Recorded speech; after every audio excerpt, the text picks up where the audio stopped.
7, talk too early. Oh, Indaba, talking my business is into. Nazo zonke indaba zabasha. Ezocansi on Indaba njalo ngo7 kuya ku8 p.m. It's Umdavazo o'clock njalo on Thursday from 7 to 8 we discuss matters of Umdavazo the sex. We talk about emotional matters, we talk about ukuthi yini eba ngaphezulu, yini evulekayo, yini mangisho ukuvuleka ezini ukuthi kube khona ivoid wena abantu bengasasondelene, something like that. And ake ngimkhulumela ngoba kalona idlozi usanda kusho something ukuthi being on top is her fantasy. Hello, Doc. Hello, Alex. Hello, Izithandwa zethu. Wait. Ngiyancifa. That sound again? That sound? Open the foot.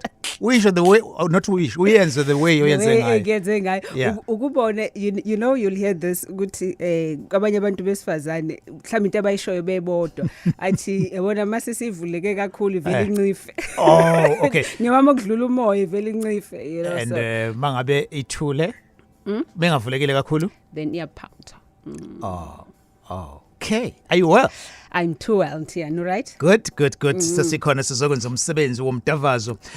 Lo hlelo is not suitable for ingane and ungasifonela nawe uyiphathi yohlelo mothanda kuba anonymous and ungafona ku 0861 596 596 noma ke uye kwi app Gagasi FM uzosilalela right now, uzothola even the videos alolu hlelo and uye na ku Facebook page Indaba with Alex. Abantu basho izinto ezihlukene doc bathi no we asihlukananga completely because sisahlanganiswe ingane.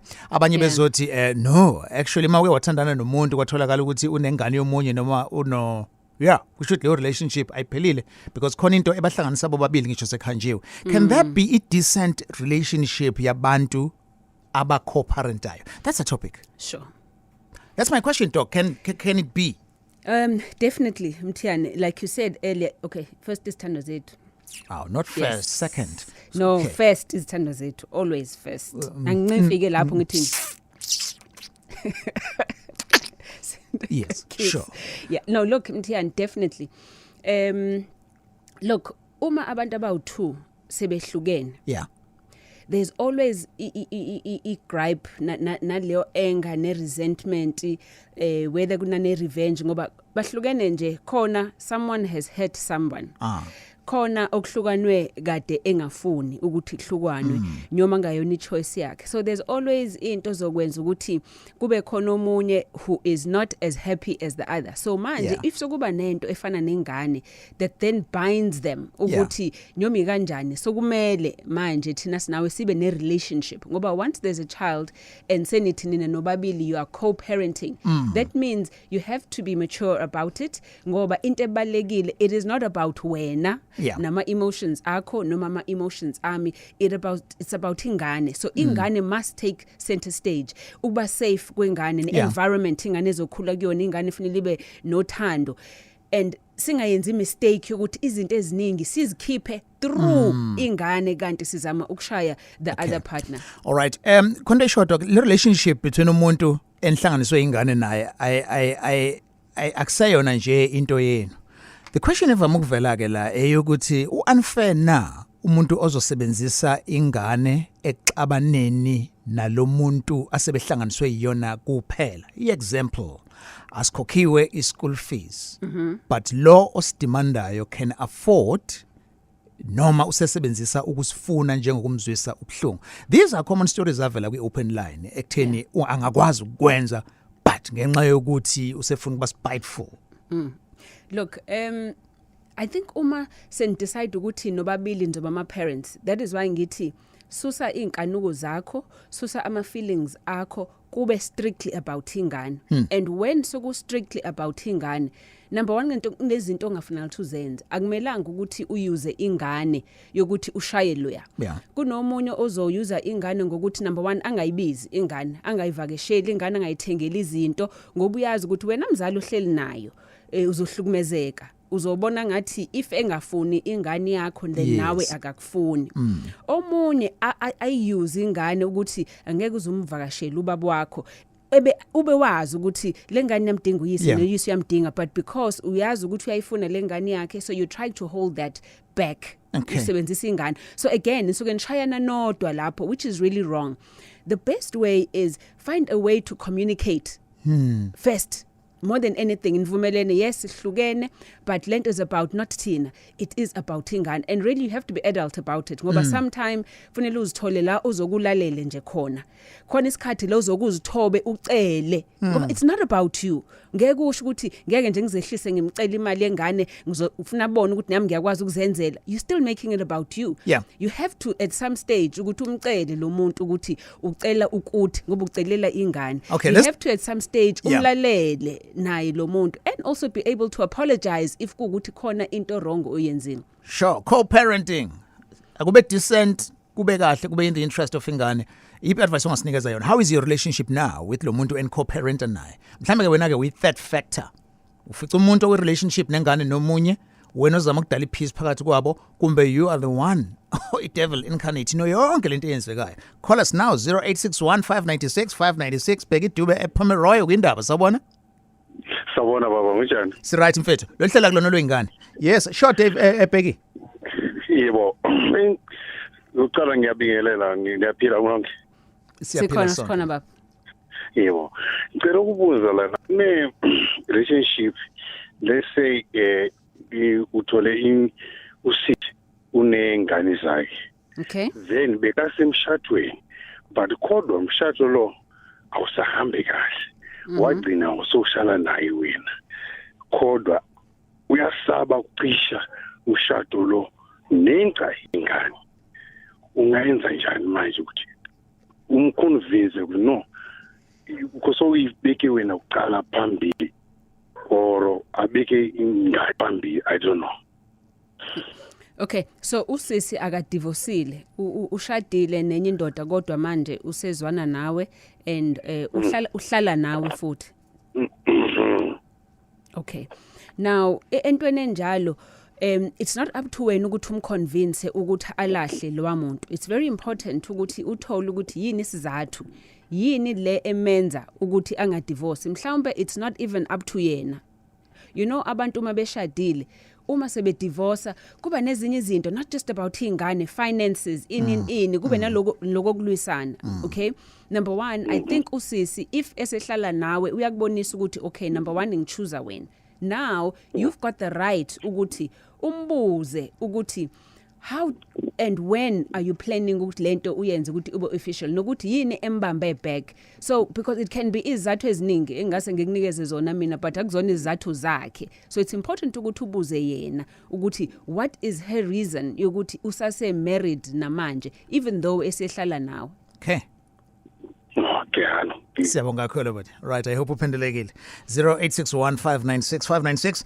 Mafisa kuba anonymous ungathumela even voice note ku 073 934 2827 and ku app ungaya ulalele noma ungabe kuphila ukhona. And thank you for watching this show. Khona namanye ama previous videos as well uzowathola ku YouTube channel yeGagasi. We even have a TikTok account now, you can follow us, right? And then sinana challenge eqhubekayo. Co-parenting yini inkinga, kungaba yini nokuthula kuzwana. Khona isimo ke la dokotela uthola khona ukuthi labantu bahlanganiswe ingane kodwa futhi basahalelana baqhubeka kwenza umdavazo ezifa kushintshe lutho. Is that still healthy? Noma it's a positive on the side of ingane yabo bobabili because untshontsana kwabo or uqhubeka kwabo kwenza bazwane? No. No. Just because abantu bayalalana mthiyani, it does not mean bayazwana. Bazwana up until that time, until lo munye achame nomunye achame. Does not mean bayazwana because bazibalalane nje kusho ukuthi khona oyedwa kubona usanama unresolved feelings. Now kuzothi uma seqedile wavula imlenze or lo wafaka kuyena after efaka in ipipi ngiyadlala yes. Okay. Yeah. Yes. Right. Mase kwenzekile lokho. Look, okay, after sebelalile, then the other partner uzobona ukuthi how kanti lento still goes back to leyanto ngoba omunye usuke kwenza lokho as a way of trying to reconnect, which is a mistake. Then that takes them way back to ngesikhathi kade behlukene futhi kunama emotions vele wena usangenza kanje vele wena uyangiuza vele wena uyabuse vele. That is not good for ingane, especially because it then begins to confuse umntwana. if umntwana is aware of that umntwana uyafuna lalela akekho umntwana ongafuna abazali bakhe babe ndawonye every child wants umzali wakhe ukuthi ebe noma wakhe nobaba wakhe so once you do that as a parent wena osu childish okay right ngoba ingane uyifakwe kwi trap sizo resenta ke manje the separation again izo resenta if uno partner wakho nawe sizo resenta loyana futhi but also ingane yenu ngeke izinthembe ngoba part of this co-parenting is to try and make sure that ingane yenu respects nina futhi nobabili engazama ukuxabanisa enkulu mayibe for the child. sake of ingane 0861596596 ngithatha uhlengiwe now from Thongathi sabona hlengiwe hlengiwe wait a minute right unjani hlengiwe kekho ready sizobuyela kuyena sithathe uSimanga Ntuzuma shosho uSimanga My good friend njani nodokotela siphila right hayi kuyaphileka sure Indaba ngine comment nyana la yes because ngi experience a very good co-parenting noma wengane yami okay in a way yokuthi each and everything edinga ingane siyayikhuluma ukuthi sesihlukene akusi-affect indawo cause sahlala phansi savumelana ngokuhlukana kwethu in a way yokuthi no partner enginaye njengamanje uyazi ukuthi uma sibani uyangifonela anytime uma kukhona okudingakalayo nengane ngiyayifonela naye yangifonela anytime sometimes kuyenzeka phone even ebusuku like nihle ndawonye nibuka iTV together noma nilalela indaba ndawonye noma ngingakaze kuze kwenzeke kodwa nje nawazi ukuthi noma inini uma engidinga I like what you are saying because from the questions kade ngiwabuza udokotela besingakezwa the positive ways and nomuntu ozothi nihandlisha kahle khona into oyishilo uthe nahlala phansi ngesikhathi nihlukana nakhuluma yini eniyenze ehlukile kunamanye ama relationship ngoba into common leyo ukuthi akuzwana ngifuna ukuthola nje le yeni imfihlo ukuthi nenze njani mfethu angeke ngithi khona into imfihlo because from the day one sizwana naye yonke into isayinhle yonke into besihlalela phansi sikhuluma okay doc yes also it depends mthiyana ukuthi bahlukaniswa yini you know kunabantu who drift apart but uthola ukuthi azange bahlukana azange baxabane uthola ukuthi there's still that mutual respect ngoba into ebalekile ile ukuthi hloniphanani even if senihlukene hloniphanani nomunye abe kind and abe nozwelo now when we say communication is very important ukuthi decide ukuthi so communicate kanjani sinawe so communicate ngama calls sinawe so communicate ngama emails ngama SMS izikhathi what times do we communicate because that's going to be very important ukuthi ningafaka ama emotions enu but also nibe nama rules ukuthi must communicate awungifonela ukungibutshela ukuthi ithaya lakho liqhumile uku N3 it's only about ingane so if you are able to do that ukuthi let's communicate kodwa strictly ngengane even if ungathi every month let's make sure we touch base ngoba it's very important if kuthi ingane iza kuwe ibuye ize kuma wayo ukuthi kube nalento yokuba consistent lokhu ekwenza ngapha ikwenze ngale if ilala u3 ngapha nangale kumele ulala u3 so those things kumele nizikhulume otherwise ingane iyakwazi ukunixabanisa futhi ngoba ziyakwazi ibe namanga at the same time sure but sinifisela inhlanhla Sure 1922 right so mawukhuluma doc ngendaba le co-parenting ekutheni nihlanganiswe ingane yes yipi role yalomuntu osekhona ke manje kwi relationship yami nalomuntu osekhona kule yakhe relationship mina sinengane nawe yes i-factor yalo esengithandana naye nalo sethandana nawe kufanele naye angene athi she or ekutheni sekufanele manje ngoba sakhuluma nami directly sekufanele ukukhuluma with my new partner yes again lawo ama rules oziwenza angithi une relationship no baby mama around ingane kuphela but nalomuntu ozwana naye manje une relationship yothando yenu nobabili nempilo zenu and ukuzwana kwakho no baby mama noma baby daddy is part of into enivumelana ngayo if kuukuthi lo enzwana naye niyavumelana ukuthi okay ubaba wengane akakusendela ama emails ubaba wengane akakhulume nomama akube into enizovumelana nayo kungabi ukuthi yena wazi ukuthi ubaba wengane ukhuluma noma wakho ekhaya kanti wena ngapha niyafonelana nasebusuku njalo njalo. Akufane ngapha nanga. Akufane. Is it fair but though? Also it is fair because angithi manje suwakha la when relationship unale relationship oyinesayo nalomuntu othandana naye, which is very important. Ingane lene elana relationship noyise or nonina is only about ingane. So as long as ingane happy, you don't need to make ubaba wayo noma mama wayo ebe happy. As long as ingane happy and ekubeni happy, ngisho ukuthi responsible wena as umzali ukuthi kwenzeka lokho kufanele enganeni ngoba angeke vele ingane ibe happy ngokuthi unomunye umuntu. Co-parenting asisathandani kodwa sinengane ndawonye. Sikwenza kanjani ngendlela ekahle ehlelekile? Yini le evamthi kube nalezi inkinga lezi? Lento ye trust ungahlukana ngempela nomuntu benengane naye kube ukuthi kuphelile lakho lutho olunye trust issues as well. 0861 596 596. Safuna ukubuyela kulesi siso sethu ngathi doc ngibona ukuthi usekhona yini. Hlengiwe. Yebo. Unjani? Ngiyaphila Alex nodokotela kani. No sir, right. Ngiyazi lapho ukuthi khona ihamba nathi khona emagwaveni as well. Ngihamba nathi mina. Hamba nathi. All right, asambe nawe ke siso sehamba nathi. Ngicela ukubuza mina Alex dokotela ukuthi umuntu uma ese kumonopause engasayi kuma period. Yes. Udokotela uyakwazi ukumsiza na? Okay, let's do this. So wenza nje udokotela egcineni uzoshiya ama numbers akhe and then uzolokhuzana uzobe usuthatha ama number akhe so that akulekelele kule ndaba le ye menopause. Sure. All right, 0861 596 596 siyaqhubeka. Ithini yakhe take kule ndaba esikhuluma ngayo ye co-parenting ungashaya ku 0861 596 596. Lehlelo as not suitable for ingane.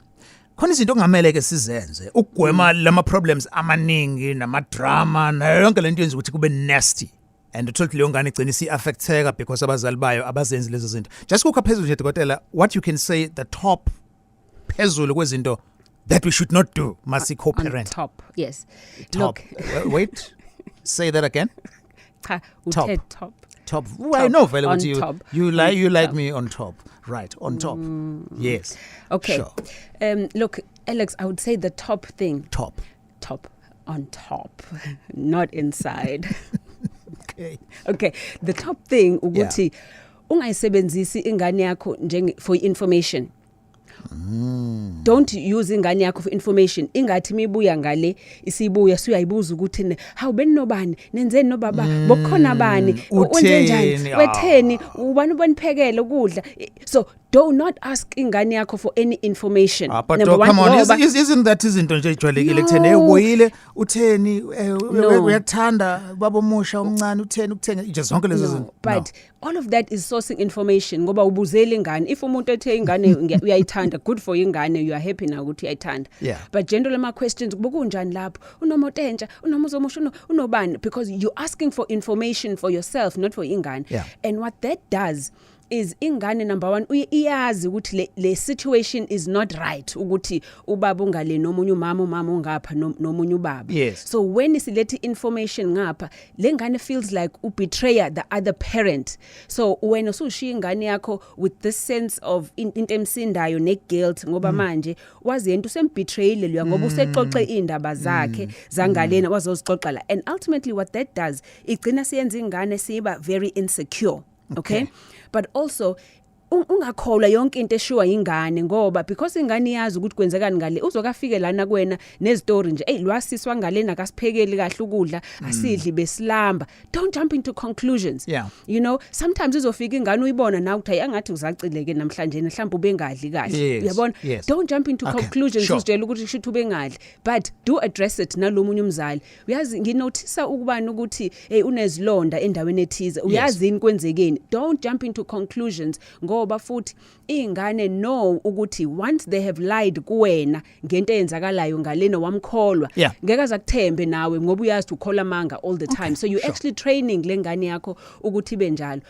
But one big thing, if nina nibo nobabili ingane nibona niya communicate ngayo, then that stops ingane from trying to manipulate when control no mama futhi control, but more you are trainer leyo ngane nayo to be able as ikhula ukuthi izinto eziyinkinga nama challenges you training leyo ngane yakho ukuthi ikwazi ukwahandlisha going forward. Right, the dawns. We take Anonymous now from Mpophomeni. Sabona Anonymous. Sanibona bulu Alex kunjani nodokotela? Right, Khona, kunjani right. kuwena? Siyaphila mina. Hayi mina ngicela usizo nje nami because ngicabanga ukuthi ngikuyona le situation. Okay. Kunabantwana engabathola nje nami ngisancane ngingakashadelwa. Okay. Sure. So now ngishadelwe and nginabantwana khona futhi emshadweni. Okay. So ngicela kodwa ukuthi ngikhulume mhlawumbe umuntu ayedwa because wena ngicathi esine relationship right noma ake sikhophalenta kangcono. Yeah. So nje asinankinga siyakwazi ukuxhumana when it comes to indaba enzengane silungise ngokubambisana. So manje inkinga yami ke iqhamuka la unkosikazi mangabe sithi yena ngeke edweba umuqa nje akafune communication phakathi kwami noma wengane zami. So when it comes to ingane abafonele yena or nothing. So now akuhlali kahle kumina lokho in a way ukuthi manje ngicina sengazi ukuthi lezi ingane zami nazo ngiyazithanda kakhulu lezi engihlala nazo sigcina sezithola uthando kakhulu ngaphezulu kwalezi ingane ezilapha eceleni ngalizona ngezinikithile manje ngizilahlile yabona lonto gcina bayise ngezi izinto ekusithekeni ecasheni of which I don't think that is Okay. Doc? Look, again, ubaba nomama wakhe onkosikazi wakhe, they need to sit down and talk about this. Kunento eyenza umama lo ashade naye manje athi no ukuthi ukhulume nalo either khonta kayibamba angayithembi kahle ukuthi khona communication eyenzeka phakathi kwabo bobabili engazi yena ayicabanga yena ukuthi ayikho right leyo communication. So what she's basically wanting ufuna ukuthi ubaba amreassure amenze abe comfortable ukuthi akamthembe you know if ezokhuluma noma wengane ngoba kunento engamthembi ngayo mhlawumbe even leyo nto angamthembi ngayo is not even about ubaba lo mhlawumbe it's about uex wakhe naye usisi. So addressing the issue izokusiza ngoba manje uzogcina sucasha ngempela usuya kunkosikazi lo munye and if ngempela unkosikazi lo uma wengane azi ukuthi ubonana naye nje ucashela unkosikazi wakho uzoyuza leyo nto ukushaya unkosikazi wakho uzoba very nice kuwena nawe ubone ukuthi kwamnandi uxoxa naye ukudinge uxoxa naye but it's because yena uyazi ukuthi if wena uxoxa naye eceleni yena ushaya unkosikazi wakho ngoba uyazi uzoba guilty ngoba unkosikazi wakho akayifuni leyo nto. So sit down nonkosikazi wakho, it's very important, understand why but even before you do that you need to understand why for yourself. Yindaba wena ufuna ngempela ukuthi wena yourself ukhulume noma wengane zakho ngawe. If ingane zakho sezikhulile why ungakhulumi nazo directly wena? Esiphi lesidingo singaphakathi kuwena esidinga unina? Yeah. So once you have answered those things for yourself ngoba mhlambe nawe kudinga ukuthi uzenze introspection ngempela ukuthi awukhona uline oweqayo ongameli uweqa ayikho into ekudonsela ngale kuma wengane ongamela ngabe yakudonsela kuyona so that you know for yourself why do you really want to speak to uma wengane. But first leyo dotela ishoyo yokuthi there must be a history ethile eyenza ukuthi your current wife behave ngalendlela behave ngayo. I would like to get your response to that first. Ngicabanga mhlawumbe ama insecurity njathize because phela labantu oyedwa one of them is married, okay fine sina relationship lo munye bamlobola naye so angazi kahle angazi kodwa ngibe na anything to do with baby mama. All right, no thank you Fethu. Ngiyabonga kakhulu Dotela amazwe akhe ethola ikhulu indawo ngizozama ukusebenzisa lokho ngiyabonga kakhulu. No sesibonga ukuthi uyasilalela nje. Ngiyabonga kakhulu mina angiphuthi futhi. No so mawutha uphuthi yini oyithanda kakhulu ngenhlelo zegagasi? Siyafunda kakhulu la siyafunda ngoba masusu ushadile ucansi lihamba igraph uyishone phansi so uhlelo lweni liyasiza kakhulu ukuthi siyipick up igraph sina amadoda ashadile. Thanks sure. Thanks. Siyabonga kakhulu. Thanks. Mozolo Mtshisi ukhuluma indaba yokupick igraph. Yes. Something esizoyenza today because it's Thursday and Thursday it's freaky Thursday. So we know exactly what he is talking about. Yeah. Pia Obandayo. Good Alex njani dokotela? That's right BO. Hayi no nami dokotela ngi-right good Alex. Sure. Ngithi ngi-advise nami la okunye futhi nami ngifuna uku-advise nge-experience nje ngeke ngaba kuyona mina. All right. Yes, usakhuluma nge-experience nje. If you just joined us, sikhuluma ngani namhlanje? Sikhuluma nge-co-parenting. Unengane laphaya, unengane ehleli la, but satholana nomuntu wayo, but leyo nto ingenzeka kanjani ukuthi ingahami ingane, uma ukwenza yini oyenza kahle, yini ama lessons owafundile. You share that with us. That's why uba anonymous as well. The station is Gaga CFM. Sure, asiyeke P. Okay, hayi uthi ngiqale nge-experience nje mina bese kuyenzeka kumina. Yeah. So mina ubaby mama bethu yabo nje ke sathandana for 8 years yabo. So kulo 8 years idandelani saba nengane mhlawumbe sisano 2 years sithandana. Ingane isino 6 years last 2 years back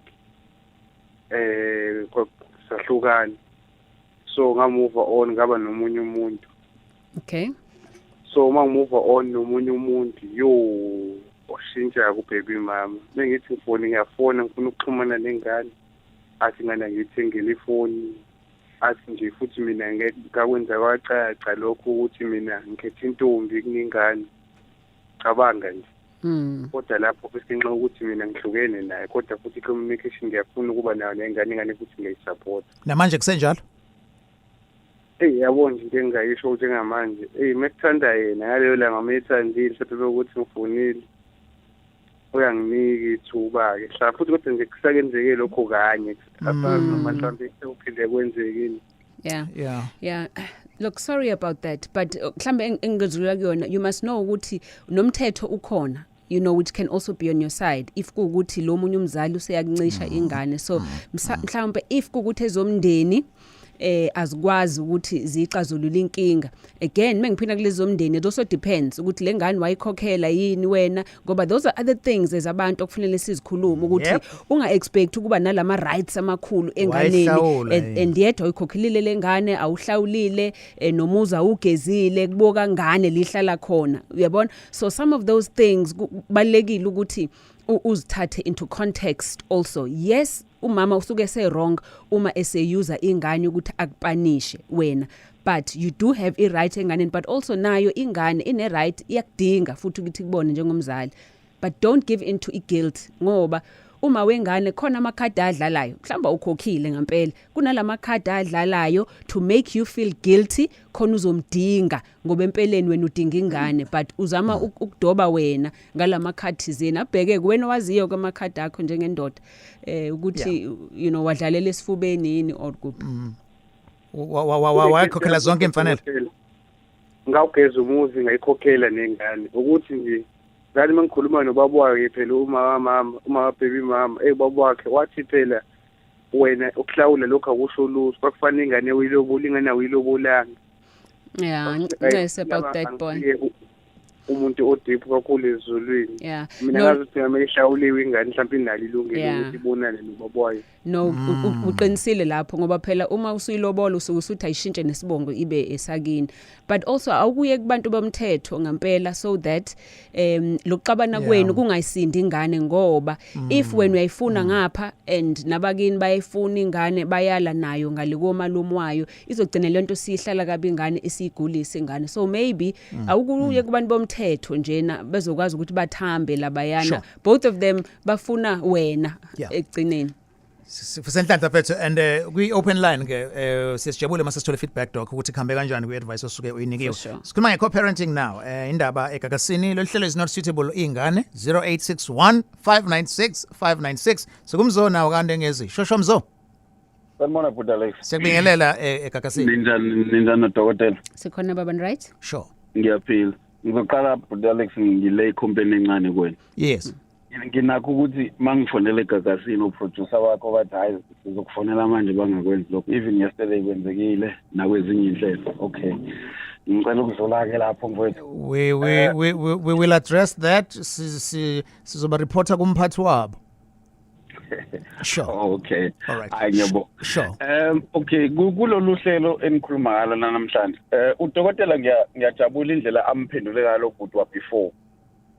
Because kwesisikhathi ezinye izinto thina sabantu besilisa masinengane nabanye abantu sifuna ukuthi izinto sizenze sifihle ekubeni sayibeka yacaca ukuthi uhlukene noma wengane, so there is nothing to be hide noma kuthiwa yini, kakhulukazi njengoba ebeke iphuzu lokuthi ingane mayisindala kufanele ukuthi ibe nefoni ukhuluma nengane nefoni icelele into icelayo weningi yabo and enye into ukuthi umuntu osukusunayo ngaleso sikhathi man kukhuluma noma wengane ekhuluma ngento zengane noma ifoni ngakulazi speak ayikho into ehayidwa lapho sikhuluma nengane finish just ukumnika le ndawo yakhe yokuthi uyena manje ose la onelungelo lanokuthi waazi ukuthi imali ephuma la endlini iphuma kanjani iyonzani kuba not ukuthi uzokunqabela ngoba uyazi ukuthi ingane zakho futhi uyazi ukuthi ingane yazithanda manje wena mase kuzoba nezinto ozozenza kufihlekeni akasezuthemba kahle ukuthi yini le oyenza wena kufihlekeni makabe uthi kukhulunywa ngengane sure so kungcono ukuthi into ikhulume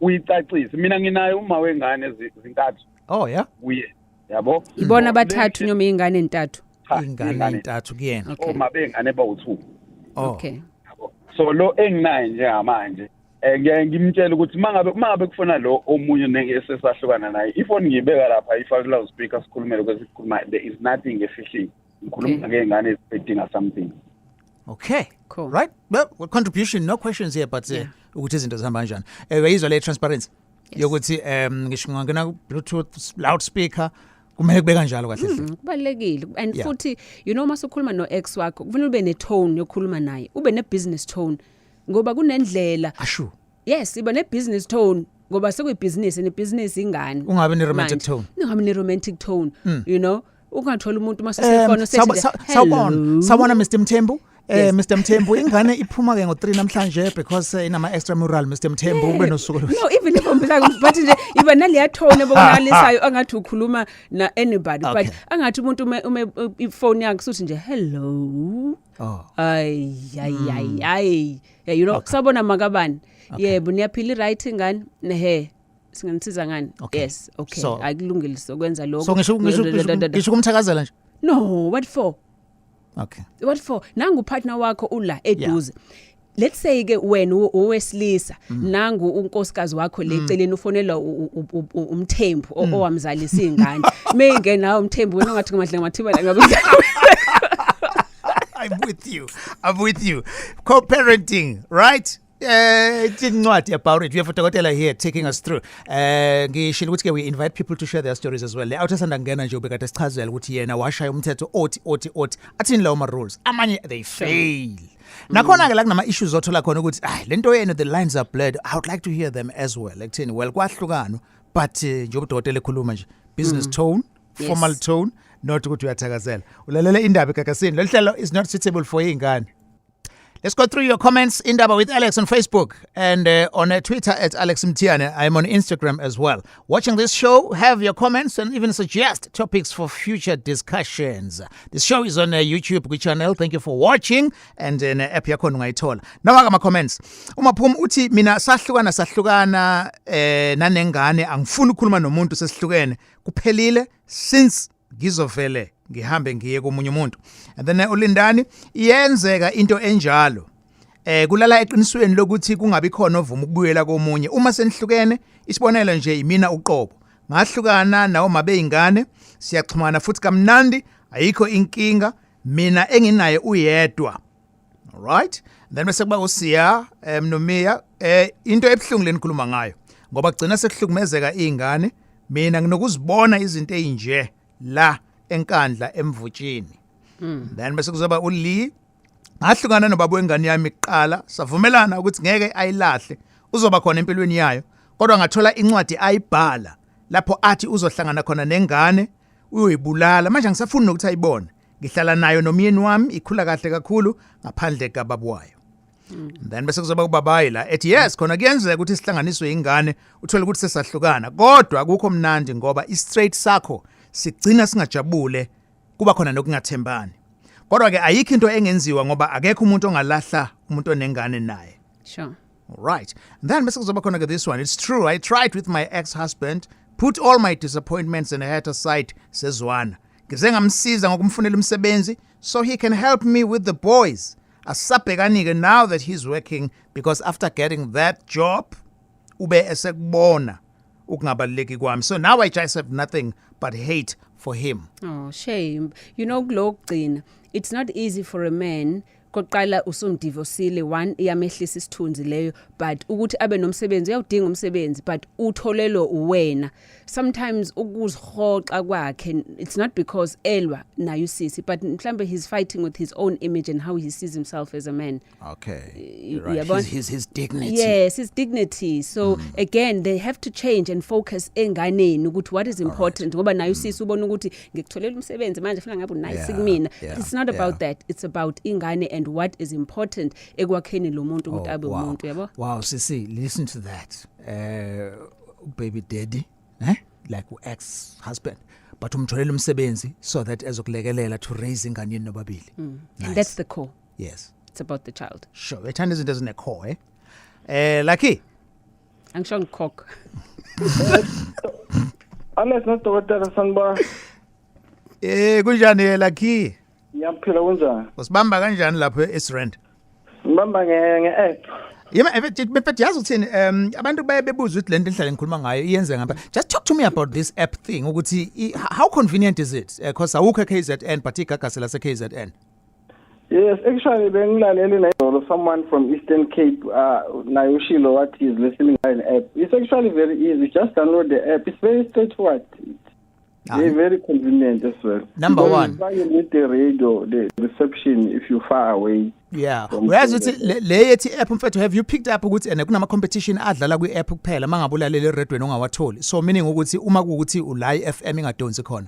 Lapha kwi app you have mawungena nje ikunika even throw forward yokuthi kwenzekani ngasiphi isikhathi. Yabo so nje kahle that app is your friend. Yes, true.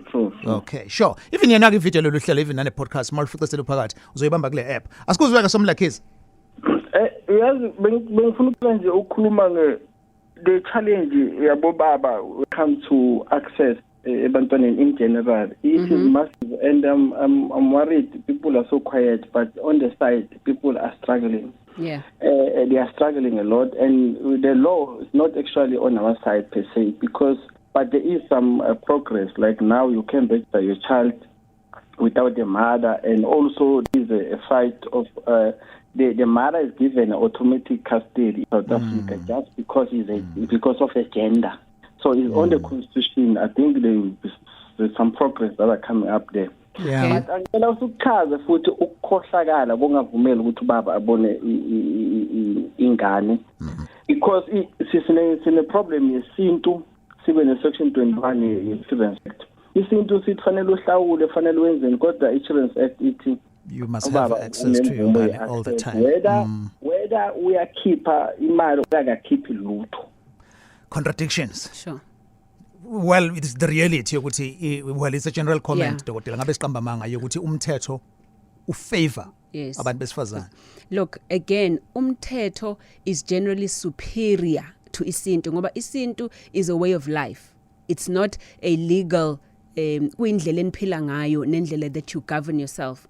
But once wena wangene entweni yomthetho njengoba lo bhutade ngimusho ukuthi thatha umthetho manje because then umthetho forces them ukuthi ingane ukwazi ukuthi uyibone at certain stages. But again ukhumbula ukuthi lengane if ihlala komalume kune relationship ongafuni ukuthi lengane sigcine sithukwa ngawe nakhona komalume because iziningi ingane ezikhula selihlukumezekile ithi ngangithukwa komalume ngangibizwa ngithukwa ngobaba ngithikwa ngokuthi you don't also want to create an environment ezoba unhealthy even for ingane yakho if wena usubonisa ukulwa kakhulu nabantu bakomalume. Sure. I just want to add quickly. I had a same situation, right? And we had to go and see through a parental plan. Agreement. I just want to explain what umthetho usifela as men. Yeah. So we did the plan and so we signed it. We advised would send it via social worker, not the court, because when you do it via court, the court will dictate what needs to be done when. But when you're doing via social worker, you guys can do whatever that works for you, right? But even if ungayenza via court, if you have to pick up the child on 5 and umtholo ukutshela ukuthi hey what you as a man you can't go to the police station uthi ngifuna ngifanele afuni ngengane. We are failed in all levels. You know what in South Africa a man is guilty until proven otherwise. So in a police station just think about it. You go with so the parental plan as well. women, they manage this thing, they manage you. So the only way the co-parenting will work, your life fanele ngahambi kahle. But if you into zakho ziyaqhubeka maybe uyashada and so on, even more difficult if yena impilo yakhe imile. Let's put it this way, Lucky. Yeah, believe me. I understand that. In your case, you've raised some frustrations and was ositshela even the parallel scenarios ukuthi umthetho ngalana and social department uthini. In your environment, ku situation yakho, what works well? Ingane yakho, do you have access kuyona and this co-parenting iyasebenza or not? The co-parenting ayisebenzi mfethu it for mina, but we've got a parenting plan written down. So if you athi akekho. Okay. Yeah. Look, Mtiani, again, i-parenting plan izosebenza whenever ukhipha your own emotions nobabili out of i-agreement yenu, ibe only about ingane. And sometimes when you do that, kumele nawe or on the other side, i-behavior yomuntu ungayithathi internally ngoba now usuzo-react again. Always try and breathe and relax. Say it's just only about ingane. Okay, because Uputi, from the way he's speaking about Yena himself, and obviously he's been through a very emotional relationship, no ex-wake, and still there's many unresolved emotions corner, namusiya move on naye, but yes, ukuthi still kunane anger, kune bitterness, kune resentment, which to me, I think bona boyithu kumele bema adults and try and find indlela ethize yokuthi bagwinye logo for the sake of ingane, naye engayifuni ingane ngoba ethi ngiyifuna ngenkani kumele unginike by today. If for instance, there's many instances othola ukuthi ingane irefuse yona, ithi kade ihamba iyokovakashela le yale, and when lo mzali omunye esemtshela lo ukuthi ingane ayifuni, ngeke uzukholwe wena ngoba ingane ithi masinawe ijabule, kuzoba ngathi lo akafuni. Again, it's an opportunity to talk when kunento kade nivumelene ngayo engasenzeki. It's an opportunity to say, okay, what has happened, how can we best lento siyenze for ingane, not teen. No, Lucky, thank you for your story sakho. In fact, you've given me a topic. Le topic okhuluma ngayo izohlala where we get umuntu ofanele an official, and then again nakwisintu dokotela because uthe indlela impilo ukuthi kwenziwa kanjani ngesintu sisangayidiscussa khona lapho. 0861596596. So before uye kwabomthetho doc, who would you suggest as umuntu ofanele to mediate kuleyo ukuthi uma bengane yami akafuni ngiyibone kuyaxatshanwa ngikhipha zonke imfanelo or nalowo omunye futhi like because fanele iqale kuma families. Yes, it has to start with the family first. It has to start with the family, and when it's family, not just one side of the family, both sides of the family. Nizama ukuthola an immediate ground, abanye umfundisi, or but there is those in society, lezos gungu. Yes, gungu in society that will allow you to say, cha, lokhu akube kanje, how do we start that even before you take it legal? Ngoba now when you start going legal, it's very strenuous enganeni, especially when manje lengane is forced. So kuthiwa nyomi kanjani, you have to. Uyabona lengane feels like a baggage ukuthi manje silahlwe ngapha. So yabona now you've been exposed because you're not familiar with village life. Makhulunywa ngomuntu ohloniphekile emphakathini ucabanga umfundisi necounselor uyakhohlwa ukuthi kunendawo mina ngakhohlwa induna mina. Induna. Indaba siyaqhubeka kakasini. Co-parenting. Sikhuluma no Dr. Mthembu and lehlelo libakhona emoyeni njalo nje from 7 to 8. In fact bangicorrect kwi-app because what no stop saying ukuthi uhlelo likhona emoyeni because namhlanje angaze ngize ngilalele igagasi ku 98.5 noma ku 99.5 ngile app nje anywhere and everywhere. Co-parenting. Usifica sesiphakathi, don't worry. Uzobamba i-recording yakhona kwi-app uyibukele siyenza nodokotela with his white and green underwear. This award-winning show is not suitable for Yingane. All right. Sikhuluma nje silanje bangithi nje na-app uyithola everywhere and anywhere la ukhona. So now usungakwazi ukuthola Dr. Mthembu kulama areas ase King Cetshwayo district indawo zakompangeni Richards Bay lapho naso show yangithi. Yes, for sure. Richards Bay Lakeview Terrace. Abaningi babebiza ngokuthi Old Absa building ibhekene ne-mall nje. Uyayazi? Owakhona right there third floor. But the numbers will have. But the number, yes, ne number associate egcineni. Nyuma ubhukhe kule number yasethe sikwazi ukufaka computer number 1. Right, hello Richards Bay. In fact, Richards Bay is a situation, but it's convenient kulama districts ase north of the province. Well done Dr. Siyabonga. Right, asiyeke kuma voice notes 078-934-2827.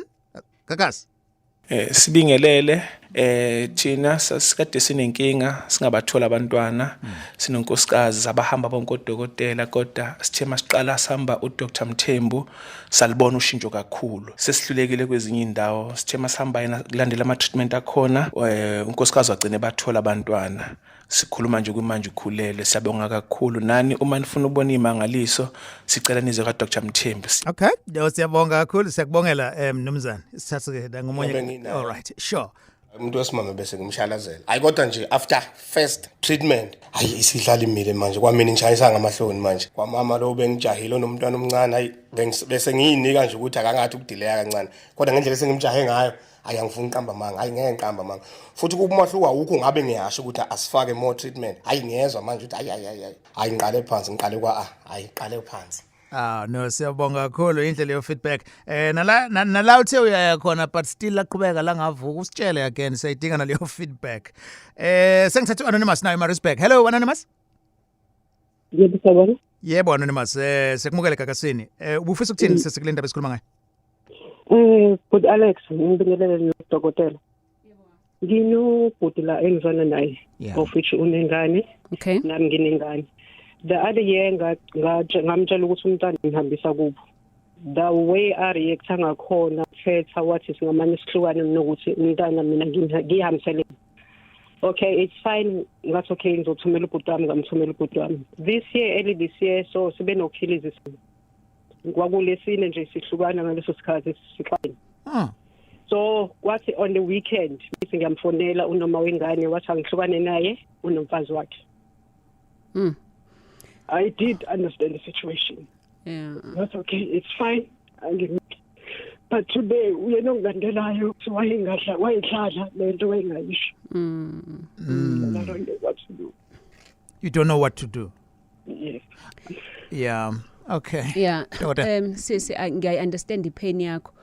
I think ubuhlangane nomuntu obekade enama insecurity issues and enama trust issues, so ungathembi kwakhe ikona lokho kwenze kwafuna ukucontrola wena ukuthi ingane yakho ungayisi kubo njani ngoba efuna ukucontrola, but obvious ukuthi also he's trying to pay back kwa revenge ngokuthi naye azise ku baby mama wakhe kanti uzofika lapha kube inqingetshe ngoba akamthandi ufuna wena ubethu ukuzwisa ubhlungu. Sometimes it can be very painful ukwazi ukuthi umuntu okuthandayo kodwa futhi ufuna ukuzwisa ubhlungu ibe ekuthanda.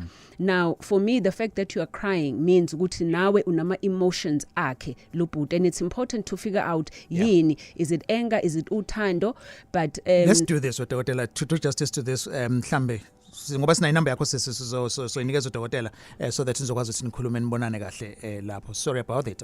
Ibona ke saliphetha on this is a very emotional topic esikhuluma ngayo dokotela, and bangakwenza nje abanye joke but indaba icayi here. Yes, kakhulu. Siyabonga kakhulu ke. We've come to the end of it. Please do send me your topic suggestions and ama topic avela kuwena la umlaleli indaba@gagasi995.co.za. Doc utholakala kanjani ke? Dokotela use Medilution eBothers Hill and Richards Bay, Hillcrest siku 6 Old Main Road. Inamba ungasithola kuzona 031 765 8475. Ngizoyiphinda 031 765 8475. A cell phone 061 46 22945. Siyaqhuma siyachatha sikhipha inyongo silungisa imndeni counseling all round nje. So noma use Richards Bay ungafona kuyona le number kodwa bazokufaka computer ukuthi uyobonwa Richards Bay. Nanoma yini nje ongayidingela udokotela, she's still a doctor. We forget ukuthi udokotela sicabanga ukuthi uspecialize ikhanda kuphela, you know. Yeah. Kakhulukazi ngithanda laba Alex abathi kade ngibahamba odokotela into ethize ayilungi. I like that. Number 1, we've come to the end of the show. Thanks to the production team, DJ Flair and Mr. Spelele Nzuza. Ezocansi on Indaba njalo ngo 7 kuya ku 8 p.m.